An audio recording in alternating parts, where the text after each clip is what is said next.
Good morning from New Zealand.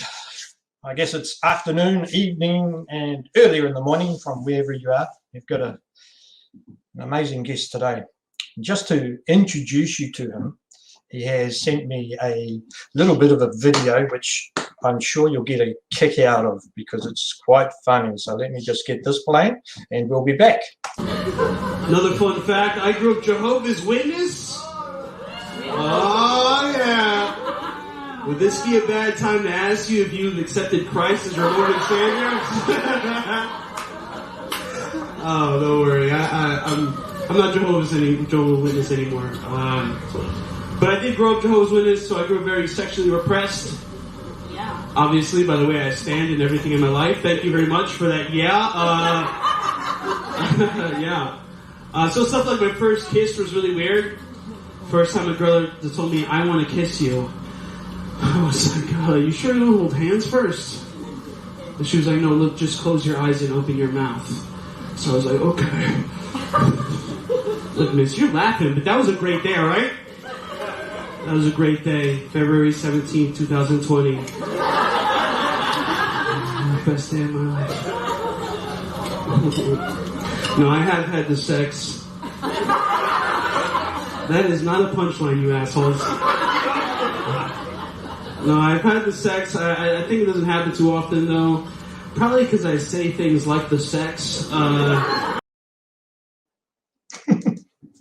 So it might give you an idea what sort of character we're going to be talking to. But him being a comedian's not the only thing that he does. He also does other things. And if I get this right, you should be able to see one other thing he does. He's also a comedian as well as a writer. And we're going to find out a little bit about this book that he's written and a little bit about his history.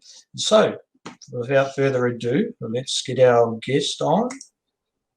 Good morning, good evening. Hey, how's it going? Good, mate. And how's your day been? Not too bad, not too bad. Altogether, I'm just happy to be here.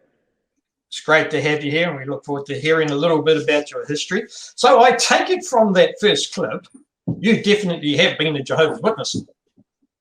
Yes, I was raised Jehovah's Witness from birth. So from birth, born in. Yeah, I actually have a pretty interesting story. I think when I was born, there was something wrong with me. Like the doctors thought I was possibly dying, and my mother prayed to Jehovah and said, "If you save my child, I will give him to you." Like you've probably heard similar stories like that in the Bible before. So basically, in her mindset, that meant that she wanted me to eventually be like a Bethlite or just somebody who devoted their entire life to the religion. You know what I mean?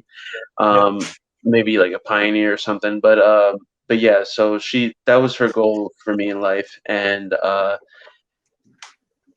ended up surviving, obviously. And so my name is Eleazar. Eleazar means God has helped, and so that kind of ended up defining my life early on, in a way. And yeah, yeah, that's answering your first question. It's a bit of a story. Yeah. And so, what sort of things? Well, when did you end up leaving? So I ended up leaving when I was 18, or 18. I'd say actually, like mentally leaving and like never coming back. Like mentally, I would say like 16, because that's when I was experiencing like girls for the first time and meeting, like kind of having secret worldly friends, and that's when it ended up changing my perspective in a way where I realized that that I was very naive because of my being raised as Jehovah's Witness. Yeah. Yep. So. So did you got baptized? Were you used in the congregation in any way? No, I never got baptized. Oh, Never you got never baptized. got baptized. Just had that bring it up.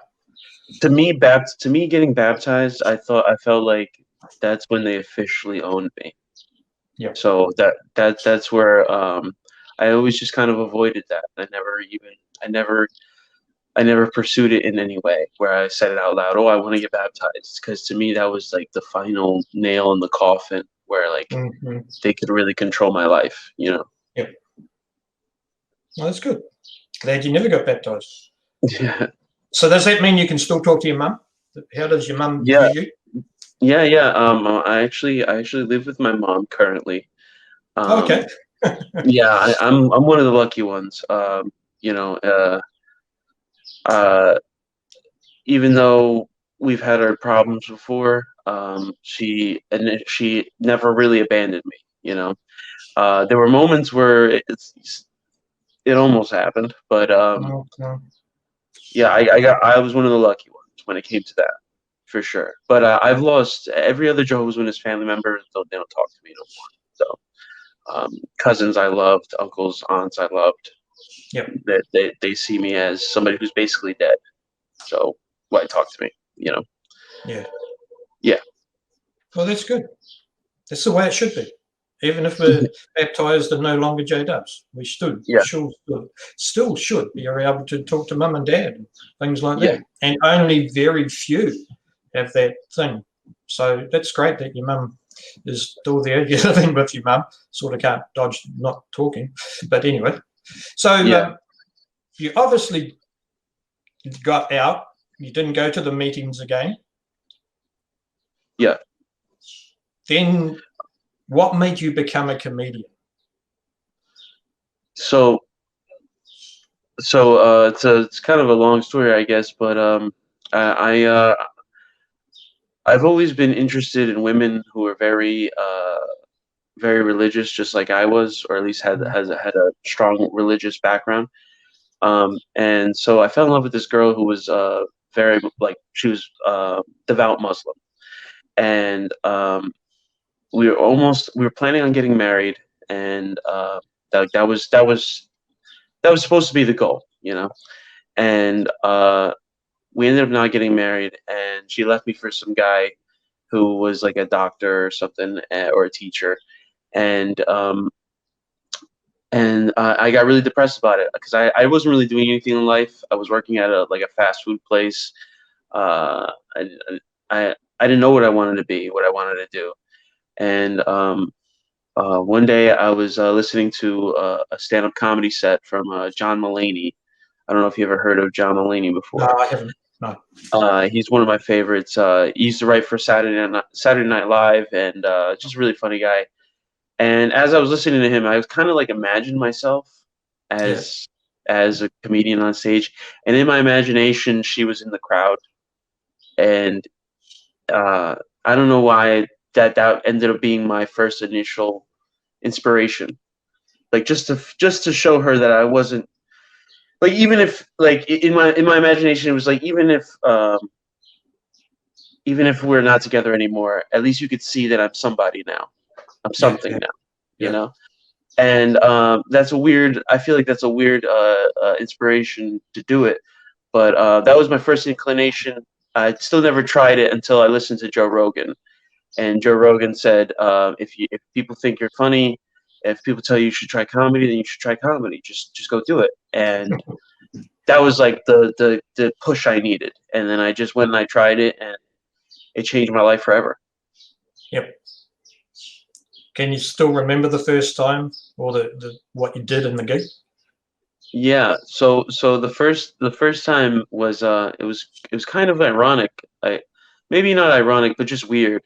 It was a coffee shop in a town that I was basically born in, right? And all my memories from there are just like from the ages of like 1 to like 6, right? Okay. So I hadn't been there in years, right? And so I find out about this open mic, and what it is a coffee shop, and in the corner of the coffee shop there's a spotlight and a microphone, and it's open to anybody from the open to close. So anybody could just go up, and you can just go up there for hours if you want to. They're not going to kick you out, right? Unless you're, causing a ruckus. So I end up finding the coffee shop, and I go to the coffee shop, and behind the coffee shop is like the place I was like sort of raised, like literally the exact apartment, like right behind it. Oh, And really? and for me that was like some kind of universal synchronicity sort of thing, where like Yep. almost like this was meant to happen, like in some weird kind of way, I find myself looking at reality like that all the time, like almost like the universe directing me Mhm. where to go. And anyway, so I went into the place. I was nervous for the first like hour. I bought like 4 coffees. That definitely didn't help me with the nervousness. And I go up and I'm just like, hey, I'm here for comedy. Like the weird thing is that the people in the room were there the whole time that I was sitting there. So they were like, oh, this guy just randomly got up, right? So I go up and I start talking, and my first joke doesn't hit at all. And my next joke doesn't hit, and I'm starting to be like, oh, what am I doing? I feel like I'm telling bad poetry, and so I'm freaking out. And then I remember this one joke that I wrote, and it was about so the neighborhood that I was in. It was like right on the outskirts of a really bad neighborhood. It's like considered like the worst city in New Jersey, pretty much, right? That's where I live, and and so I made a joke about that place. So there was a joke basically that I had seen a bald eagle fly overhead the day before, and it was a true story. It actually came out in the news recently. It said a bald eagle found dead in Newark, and Newark was the town that I'm talking about, the bad town. And turns out it was gang related, right? So a gang killed the bird, and everybody laughed at that joke, right? And that was my first initial reaction, that I was like, oh, okay, this is what I need to do, you know. Yeah, it might be hard. It might be hard for me to. I may have explained the joke terribly, but No, that's right. That's fine. I was just yeah, wondering what the eagle had to do with gangs and what caused people to yeah. laugh. Basically, the idea is that the bird flew into the neighborhood and got killed by a gang. Like that was the whole point of the joke. I told it terribly. That's how old the joke is. Literally the Yeah. first thing I ever said 6 years ago. So when it came to comedy, but yeah, that was the first joke I told, and that got a good reaction. And then the next joke I said bombed, and then I apologized and I left. So So yeah, 1 out of the 4 was a hit. what happened? What'd you say? 1 out of 4 was a hit. Yeah, exactly. But that was enough for me to be like, I want to do it again. Okay. Maybe it'll be like 2 out of 4 next time. Yep. Yep. So it didn't stop you. No, it didn't stop me. For some reason, I always like my mom telling me that like she prayed to God and she thinks that's why I survived. That always gave me this like sense of like destiny, that like I like, even though Jehovah's Witnesses don't believe in destiny, I believed in destiny, that Mhm. like I would achieve something big in my life, I felt like comedy was that thing. Like that first laugh was like I can do it now. And from then on, I just kind of just took off. Yeah. So how long have you been doing for? 6 years now. 6 years. Yeah. Yeah. The first few years were really tough. I didn't know what I was doing at all. I didn't know. I was so bad, and everybody from the local scene thought of me as like a guy who sucks. Yeah. And it was tough. I didn't get a show for my first 2 years, which for most comedians, like I know comedians that like they tried comedy like 3 times and they got a show. And for me, it was just doing open mics for 2 years straight until I started. It started picking up for me, where like the laughs started getting more consistent, and then somebody noticed me from like a different state. They noticed me, and then they invited me to their show. I did their show, and it was like from then on. Then I started getting shows, and then I started growing like exponentially. That's kind of what I love about comedy the most, is that it's kind of like you get to see your growth in real time. I felt like when I was Jehovah's Witness, I was never really growing as anything except for a Jehovah's Witness. Yes. You know what I mean? So yeah, I love it. I love it more than anything, I guess. Yeah. Excellent. We just got a couple of little comments here. Stella's saying glad to see you, and also, Oh, that's nice. And also Don has popped up to say hi as well. Yeah. So it's nice to see everybody out there on a live stream. I forgot to ask if anybody could hear us, so that's good to know that. So you've been doing it for 6 years. Mm-hmm. Could you see yourself doing anything else? Writing books, like doing it like doing it like kind of like my favorite authors do it, like Neil Gaiman and stuff like that, where they kind of just go away for like months at a time to write a book. But it's kind of contradictory to the lifestyle I live when it comes to comedy, because with comedy I have to be out there every night. Yeah. But the book writing, and also I want to make movies. Oh, you want to make movies? Yeah. So tell us a a bunch story of about this one here, Found in the Dark. So there was that name, Found in the Dark, was originally something I was going to write for a book of poems that I wrote about 6 years ago. Yep. And that was right before I did comedy.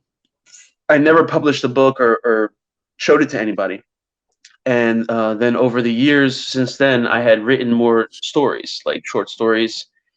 And over time, I accumulated some of my favorites, and basically some that I feel like complemented each other, even though they were completely different from each other. Yep. And so I put it all in this book, which was five short stories and 5 poems. And also the poems are also short stories as well. And each short story is it's basically its own genre. It's completely different from each other. Their own style. For example, there's one that's like a horror noir story. There's like a historical fiction story. I'll just talk about one of the stories. One that I hear a lot of praise about is the last story in the anthology in the book. It's called Son of a Samurai. Mm-hmm. And it's about it's based in the Sengoku Jidai period in Japan, which was Japan's ancient civil war, where basically all the states in Japan were fighting each other and killing each other, and under the name of like a family name, you know. And so the story, that's basically the setting, and it's the night before a big battle, and a father and son are they're basically getting a son is basically getting to know his father for the first time, because his father in a way is saying goodbye. And but I don't want to say what happens after that, because it's a big twist. But for me, that one. Have you got that book handy? Well, excuse me? Have you got your book handy that you could read us maybe the first page of that story? Like, oh yeah, sure.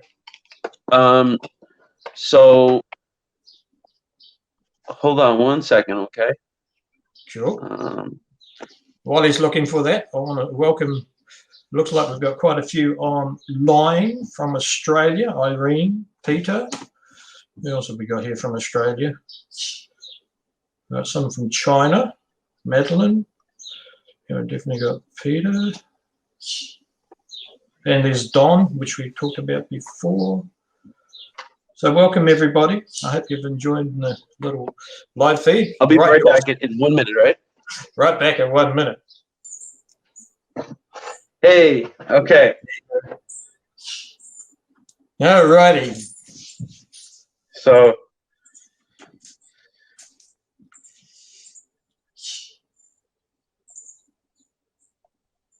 almost there.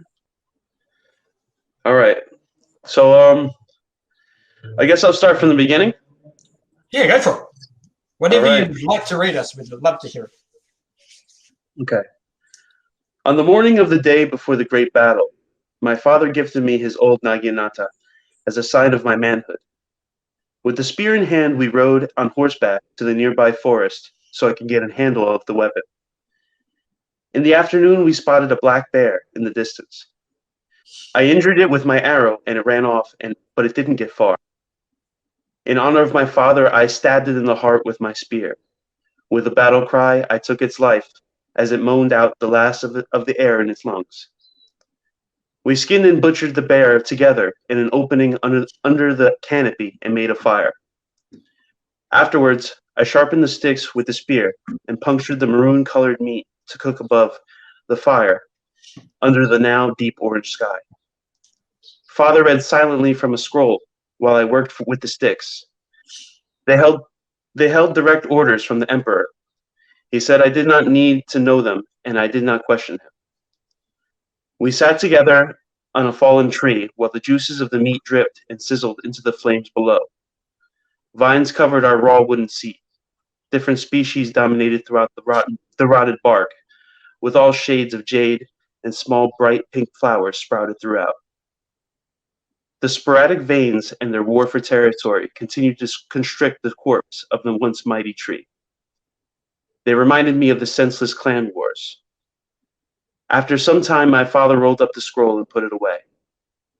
Son? Yes, father, I said. He paused for a second, like he was looking for the right words. I'm very proud of you. I struggled with my response before I asked, You are? I should have just said thank you, but I was at a loss for words. He had never said that to me before, and every day of my life felt like a struggle to make him proud. He said nothing. Instead, he pulled out a leather gourd and 2 porcelain cups from his bag. As he poured, he said, Will you drink some sake with your old man? He held the cup out to me while the sun slowly succumbed to sleep behind him in the red and purple sky. The moon was like a ghost, and the stars were steadily fading into brightness, like an army of souls reanimating into the night. Yes, of course, father, I said, trying to hide my smile. He had never shared sake with me before. I took my cup and said, Thank you, with a bow. I looked down at the clear liquid and saw a warped picture of myself in its reflection. I had sake before, but the first sip that night felt special, like it was my first time. I finished it in one gulp, and he refilled. Above us, a legion of stars now glittered and sparkled with pride, like the court of the gods themselves were watching us. I listened to the music of nature as I waited for my father to speak again. Competing orchestras of insects and animals buzzed, cackled, and chirped all around us in the dark. You know meat is cooked when you can smell it like that, my father said, while he took the skewers that held the roasted meat. You don't want it to cook for too long, he said before he passed them to me. I held his and mine, waiting for them to cool, while he picked up sticks and threw them on the embers to encourage the flames. They flared and cackled back up, warming my legs up from the cold moon winds. When he sat down, we ate. Afterwards, my father grabbed my empty cup and poured more sake. With a full belly, I watched him and wondered what made that night special. Tomorrow, I said. What about it? Do you think we will win? He was silent. The sounds of the night lost its comforting buzz as I waited for an answer. Our clan has never lost in battle, he said while he stared into the fire. I watched how the orange and red light cascaded and danced to the rhythms of the flames on the side of his face. When I finished my drink, I passed him the white cup, almost as a joke, hoping he would refill it. With a smile, he poured me another cup. The sweet liquor burned as it went down, and my muscles softened under its effect. My father laughed boastfully as he grabbed my shoulder and said, "Also, we must not forget our secret weapon." "What's that?" "My son," he said. Honor and pride overwhelmed me. I was too happy to speak, and I felt like I must have been blushing. The best I could do was say, "Thank you, Father," but I don't think I said anything. And that's I think So, that's good from yeah, there. Uh, we'll have to read the rest to find out the twist. So, if we yeah. wanted to read your book, your stories, how can we do it? So right now, I'm about to launch it on Amazon. It takes 3 days to launch on Amazon, to publish through them. But right now, I'm sending my book to anybody who's interested in reading it. And basically, you just email me. You DM me your email, and if you can, I'd appreciate it if you could Venmo me $3 for the book. If you don't enjoy the book, I do a thing. If you don't enjoy it, you can Venmo me the money back. No questions asked. Besides, what you didn't like about the book, of course. But oh, thank you so much. I appreciate that. Thank you, Don. So, Um, yeah, it's certainly getting quite a bit of feedback there. So, what was the inspiration for that story? um, so I never really knew my real father, and I always desperately wanted a good relationship with like a man, like a father. I had a stepfather my whole life, and that character, the father in this story, is kind of it's kind of what I've always wanted to hear from my stepfather. Mm. Um, and in a way that he's inspired by both my real father and my stepfather, the father in the story. And there was a point when I realized who my real father was as a man, as a person. And later in the story, you kind of the main character gets to discover that himself in a big, you know, surprise ending. And yeah, so that's that. At the time, so I'm also a big history nerd, a science nerd. I don't Yeah. really watch like movies or anything. I do watch movies, but like I don't really watch a lot of regular entertainment. I watch like stuff on history and science, and so I was obsessed with the Japanese Civil War at the time. So I was reading up on it super heavy, and so I just thought about, hey, what if I just mixed, that I'm learning about with this story I want to write, and that's what became of it, basically. No, it was very well done. Thank you. Congratulations. And I I hope you appreciate it. get more success in your story writing. Thank you. What sort of movie would you like to make?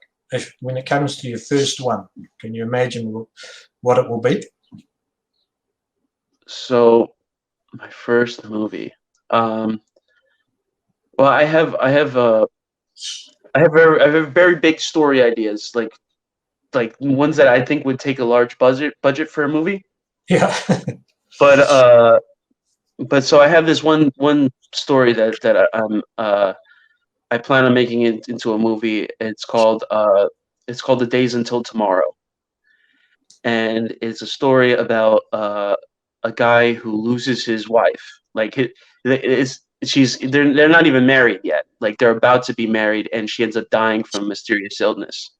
Yeah. And a few days before they're supposed to be married, and he refuses to accept her death. And being one of the world's best engineers and scientists working for NASA, he develops not only a time machine but also a multiverse machine. So he's not only hopping different timelines, he's hopping into different universes. And so that's how the story begins. He basically after she dies, he hops to a different universe, and then you're brought to the actual main character of the story, and the main character of the story is him, but when they first met. And so you get to find out their relationship, how they fell in love, and as that's happening, he notices there's somebody stalking him, and that person who's stalking him is that version of him from the very, very beginning of the book. And so that version of him shows up and basically introduces himself, and the main character freaks out because you can't really believe that what's happening, and this future version of himself is basically telling him, like, look, what you're working on is not a spaceship. It's actually a multi-dimensional time machine, and we need to figure this out. We need to build this machine before something bad happens. There's something really, really bad about to happen. I can't tell you what's about to happen, but there's something really bad about to happen. We need to finish this time machine. I'm going to help you. And so with this future version of himself, they start building the machine. And but as the main character starts working late nights, sometimes not with this future version of himself, he's just by himself working on the machine. And then the next morning, he gets a text message saying from his girlfriend saying, last night was amazing. We hadn't had sex like that in months. And the thing is, he was just at work. Like, he was at work the whole night. So he figures out that this future version of himself is basically trying to steal his girl. And I won't say the rest of it because it's another big surprise endings in that one. But that is what I plan on making as my movie. Sounds very cool. Thank you. I appreciate it. Yeah, well, we hope you get success in that as well. That's great. Thank you. So looking back on your life from when you were born, your mum said a prayer, to where you are now, if you were to encourage anybody who has had a similar background to you, what would you say to them? I'd say even when you think you figured out who you are, it might not be there yet. Especially when you first kind of free yourself from it, you might think you understand who you are, but you still haven't. It takes for me it took a while to develop my personality, who I really am from that moment on. I had to go through. I had to force myself into experiences like that I never had before, and no, I'm not saying to go out and just black out and do crazy drugs or whatever, but be open to experiences. Be open to change.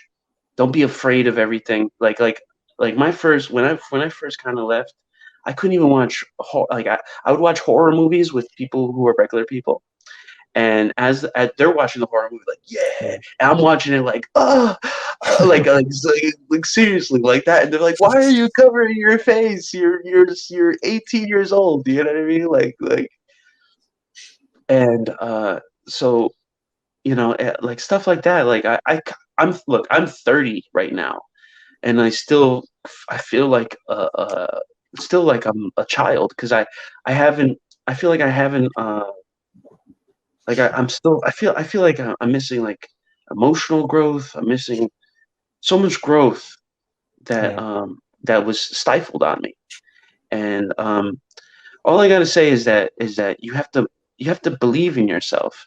You have to that's the only reason I continue to push, is because I don't I feel like the religion, it teaches you that you're almost like you're an ant, a part of the army, and the army is for the greater good. You're like you know what I mean? And that whole thing where like you shouldn't strive to achieve your dreams. You shouldn't go to college. You shouldn't do all these things. And and you know, I had a moment when I was with the what what kind of turned me early on, like when I was like about 15, 16, was I had told my mom that I really wanted to go to a school for comic book art, and when I told her that, she kind of seemed upset, and I'm like, oh, why, you know, why are you so upset? She's like, well, because I want you to draw Jesus. I want you to, you know, they need people to draw stuff for, like, you know, like, for example, like there's a for the assemblies, we have an assembly hall that's this beautiful, beautiful theater. Like, it's this old timey theater that Jehovah's Witnesses bought. And so in this theater, there's these massive Jehovah's Witness paintings all over the place. So her kind of mentality was like, you know, you don't have to draw violence and people beating each other up. You could draw Jesus, you know, like, and all these other scenes from the Bible. And that's when I was like, no, I want to draw comic books. Like that was like, you know what I mean? Like, I was like, nah, no. Even though I love I loved the religion. Like, I loved the people. I loved feeling like a good person all the time. And I think that's what instilled in me, is like this thing where, that's another thing it took me a while to get over, is that I don't have to be this moral high ground person all the time. Yeah. I don't have to I don't have to mentally be correcting everybody, or looking at people like they're being wrong or bad, you know. Mm. um uh you know, I'm talking kind of scrambled, but all these it, it, I kind of, when I left, when I feel like I really left, I felt like a crazy person. I Mhm. felt like I was out of my mind. I felt like I felt like the world was too much stimuli. Like, there was too much going on. There's too much to take in, you know, because I had shut myself in so much, and I like I feel like I didn't start being who I really am until I started comedy, and that comedy was kind of like this thing where something kind of switched in my mind, where where I realized I could be free. I could I could I Yeah. could be myself in the most ultimate way. And being a stand-up comedian is like, that's the whole goal, is like to be yourself, and then Mm. and but get a good reaction from it. And you know, I talk about stuff that hurts me, like, you know, it took me like that whole thing about my first kiss, whatever. Yeah, it took me a long time to get my first kiss. The whole thing where it's a few months ago, it felt, it's definitely exaggerated, but it's I take all those little things from my life, like things that hurt, and I make it funny. I make people laugh at it, and for me, it makes me feel better. And I think if you can take, if you could, and it doesn't have to be comedy. Obviously, not everybody can be a comedian, but if you could take that trauma and kind of recycle it in a Mm. more useful way, you know. If you're a painter or something, then, you know, maybe take that energy and use that energy to paint with, you know. Or if you want to if you want to start something, a business or something, maybe growing up Jehovah's Witness will give you a perspective, that's another thing. Growing up Jehovah's Witness will give you a different perspective. Sometimes it's not necessarily a negative one. Yeah. Sometimes you see things better than other people do when it comes to certain things, you know. And so maybe that perspective could make you more open to ideas on how you can move forward, you Mm. know. um, because you are looking at the world, if if you literally just left now, you're looking at the world with basically fresh eyes, right? And that's, and they say, like, basically, like a baby, right? A baby or a kid is the most creative they could be, because they're so fresh to the world, right? And because you're so fresh to the world, you should take that as a opportunity to really chase what you want to be. Because another thing is that I deal with a lot of depression, like a lot, and I deal with it a lot less now because I found my path in life. But I feel like there's if you're a depressed person, don't ever let it trap you to the point where you're not moving anymore. Because you have to remember, because you're a Jehovah's Witness, you you're a few steps behind everybody. Yeah. So being depressed and staying in your room all day and not wanting to push for what you want in life, it's just going to keep you farther behind everybody. So you have to be above the pain. You have to be above the pain. You have to push beyond it. It's like bodybuilders, where they feel like they can't go any further, but they got somebody yelling in their face like push harder, feel the pain, and just push through the pain. That you got to be that for yourself. Especially like I was blessed in a way. I maybe bad poor choice of words, but I was lucky enough to keep my mother, right? And there are people who aren't lucky enough to keep their mother. So they weren't lucky enough to have keep that support system. So you have to double down on supporting yourself. You have to be your own family. You have to be you have to love yourself so hard. Can we just go back for a minute? You said you have to be your own support system. What practical things did you do to be that? So what I decided to do was I needed to learn as much as I could. Mm-hmm. So I got really into podcasts, but like informative podcasts.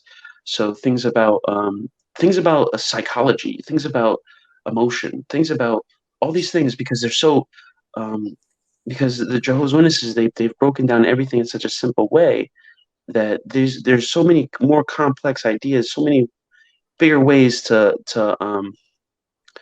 figure out who you are, and as you discover who you are, like in a positive way, that's when you start to believe in yourself more. And so keep learning and keep adding to yourself. The more you add to yourself, the more you discover, the more you will like yourself. And that's now that I'm 6 years into comedy, I feel like I know a lot of things more than most people. I might not be rich. I might not be. I'm still living with my mom, so I'm obviously not doing that well in life, right? But compared to most people, a lot of people haven't finished a story before. A lot of people haven't gone on tour to do comedy. A lot of people don't get paid to do comedy. A lot of people have not had the experiences that I've had. So in a way, I'm not that I'm trying to be cocky or egotistical in any type of way, but I look at that and I see where I started 6 years ago, and that growth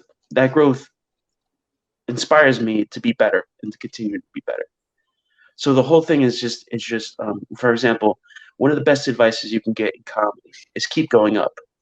Yep. That's the biggest advice in comedy. You keep going up, you keep getting better.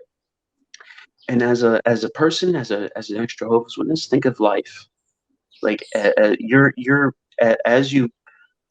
goals is you keep going up.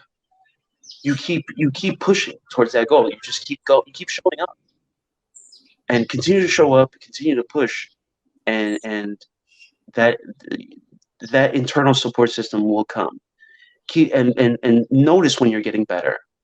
Take those compliments. When somebody's like, "Hey, you're looking good on this, and you're doing great with that," and take that compliment. Take that compliment, and don't don't take it in a negative way where like you think you're the best, but take it as that you're like, I'm progressing.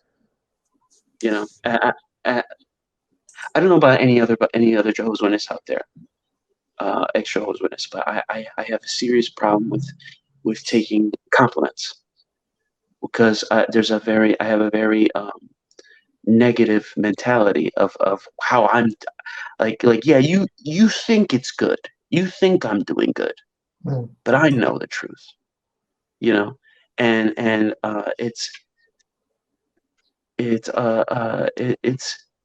tough, man. So now I'm just figuring out how to learn how to take compliments, how to learn how to I don't know, just how to accept myself, you know. Yeah. Yeah, Well, here's yeah, a I'll comment stop there. for you. This is from Madeline. How do you feel about when you see that? I'm sorry. How do you feel about when you see that comment on the screen? Well, Oh, the inside, comments. Eleazar Yeah. would Oh, be a yeah. good. That's wonderful. That's really like sometimes when I'm like I realize I'm talking so much, I feel like I'm rambling. So I feel like I have this idea that I think I sound crazy. So I appreciate that people are From listening my in. perspective, you don't look crazy. You don't sound crazy. You're doing just fine. Oh, thanks. All right. You're encouraging a lot of people by not only the stories you read, but the things you've said. Never forget that. So if somebody, are we allowed to ask what city you live in case somebody happens to be driving by? And obviously, I'm not going to be driving by anytime soon. Yeah. Whereabouts are you? So I'm located. I'm located in New Jersey. So New Jersey is like the east coast of America, and the city I'm at is New Brunswick. So I actually live on the outskirts of that city. But yeah, so before COVID hit, there was a big comedy scene out in New Brunswick.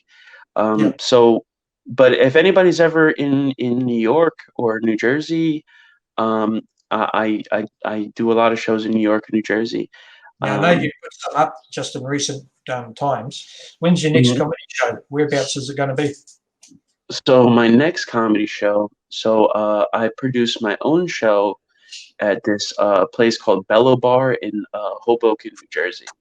And the headliners last show, the 2 shows ago, we had Mark Normand. I don't know if you know who Mark Normand is.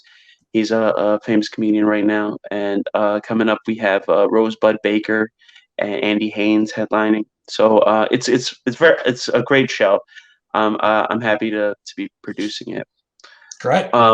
But if anybody would like to follow, like if you're in America or wherever you are, if you like to follow my shows or like when I'm sending out stories, you can follow my Instagram at Laser Guzman. It's kind of spelled weird as LAZERGOOZMAN.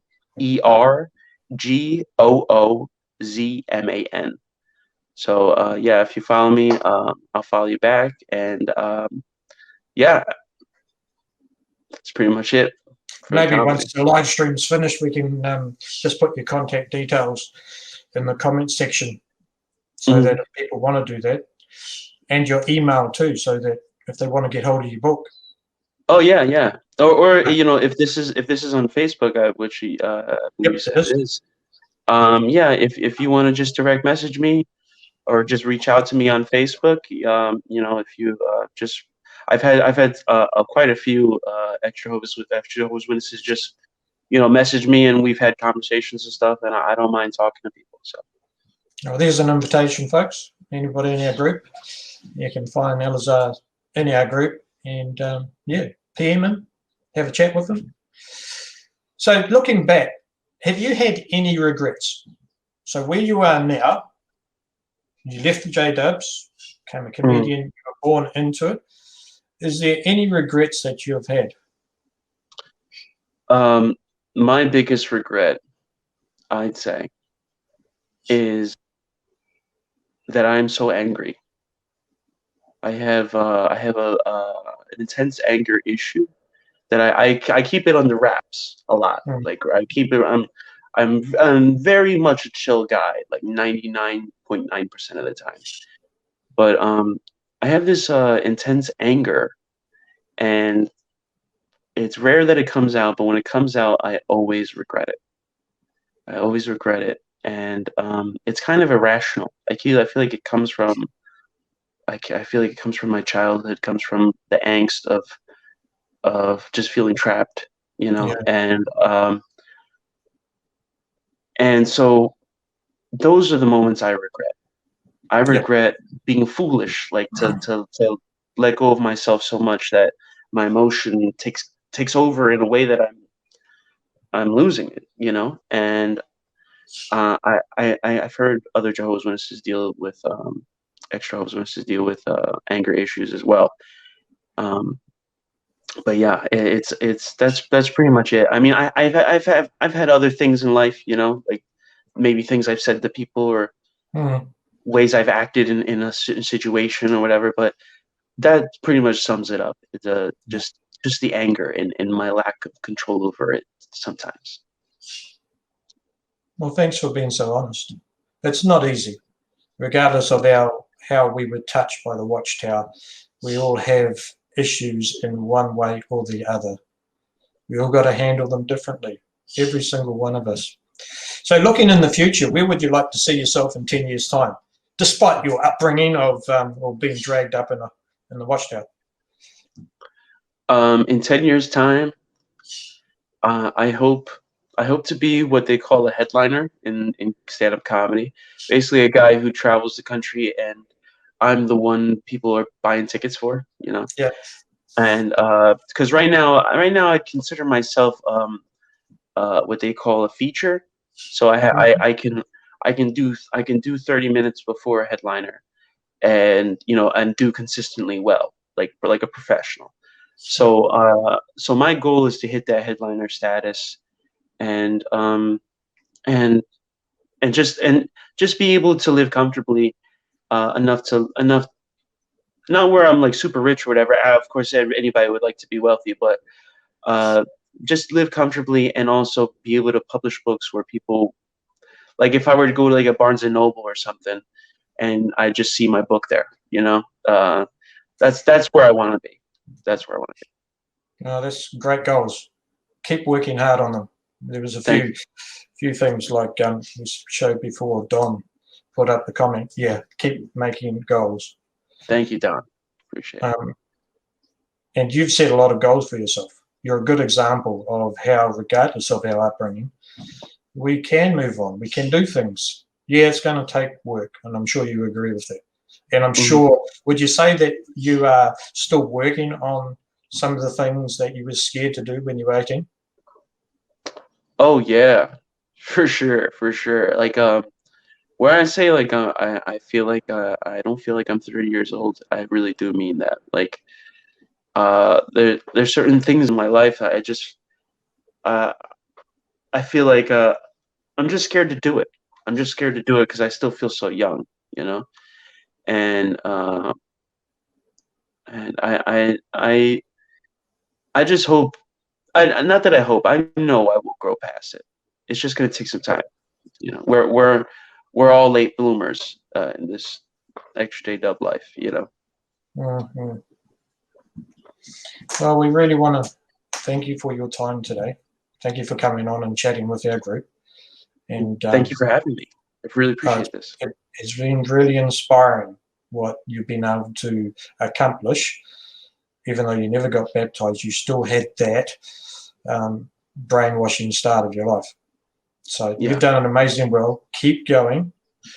And just to let everybody know, next month we've got a very sweet woman who's going to be telling us a little bit about what she's done, how her story happened, and what she's going to be moving on to. And so we look forward to that. Everybody's different. Not everybody's going to be a comedian or or a book writer. We all got our own paths to go down. So even though we're not like Eleazar, even though we're not like Peter, who was one of their first ones in the band, we are we. Each one of us is ourselves. Each one of us has a journey, and we'll continue to have a journey. So we can continue to learn from each and every one of us in our group. And as the months go ahead, we're going to be having other stories. We've got a more mature woman, amazing woman, coming up next year. We have had several offers of ones who have been elders and where they are now and what we could possibly learn from them. So it's an ongoing process. So keep coming back.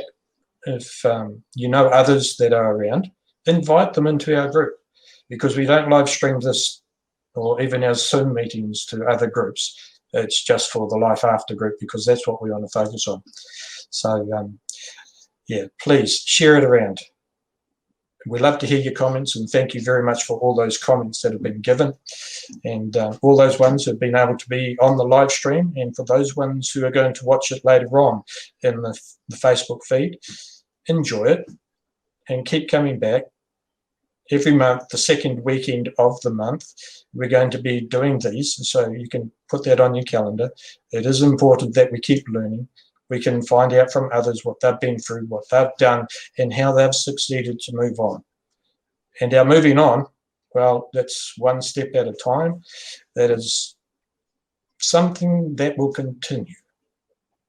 And I think the best way we can go out from today's live stream is just have a replay of how we started, and just remind ourselves that maybe some of our life experiences could be comedian value worth.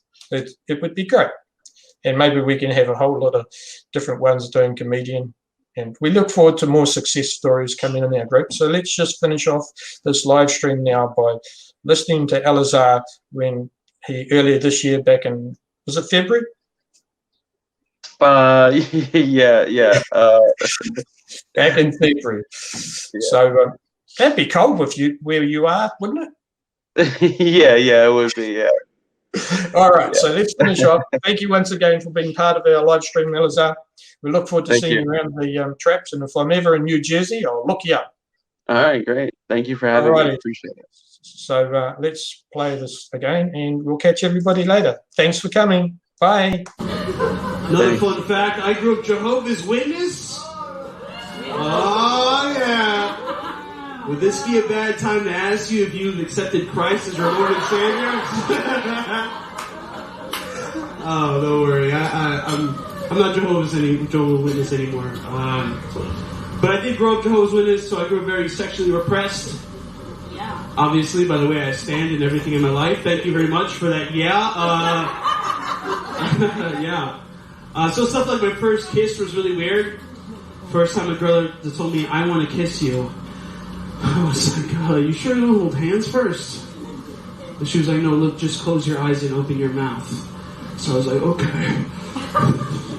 Look, miss, you're laughing, but that was a great day, all right? That was a great day. February 17th, 2020. Best day of my life. No, I have had the sex. That is not a punchline, you assholes. No, I've had the sex. I think it doesn't happen too often, though. Probably because I say things like the sex.